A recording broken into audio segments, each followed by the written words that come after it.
Okay, so there was an article in the most recent issue of the New York Times that I think y'all should all hear, especially if you're interested in the injustices done in Prop 8. Countless Americans, gay and otherwise, are still mourning, and social conservatives are still celebrating the approval last Tuesday of anti-gay marriage amendments in Florida, Arizona, and most heartbreaking, California, where Proposition 8 stripped same-sex couples of their right to wed. 18,000 same-sex couples were legally married in California this past summer and fall. Their marriages are now in limbo. But while Californians march and gay activists contemplate a national boycott of Utah, the Mormon Church largely bankrolled Proposition 8. An even more ominous new law in Arkansas has drawn little notice. The state's proposed Initiative Act Number 1, approved by nearly 57% of voters last week, bans people who are cohabitating outside a valid marriage from serving as foster parents or adopting children.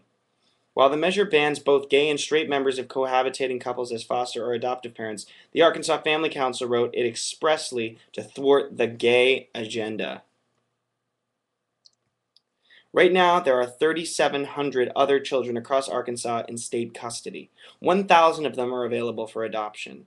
The overwhelming majority of these children have been abused, neglected, or abandoned by their heterosexual parents. Even before the law passed, the state estimated that it had only about a quarter of the foster parents it needed.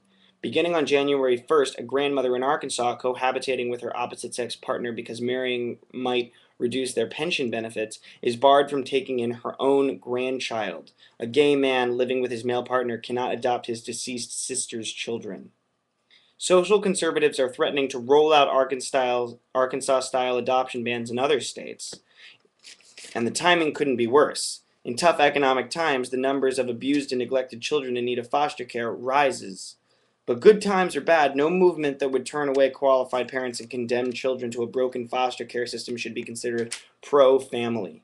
Most ominous, once pro-family groups started arguing that gay couples are unfit to raise children we might adopt, how long before they argue that we're unfit to raise those we've already adopted? If lesbian couples are unfit to care for foster children, are they fit to care for their own biological children? The loss in California last week was heartbreaking, but what may be coming next is terrifying.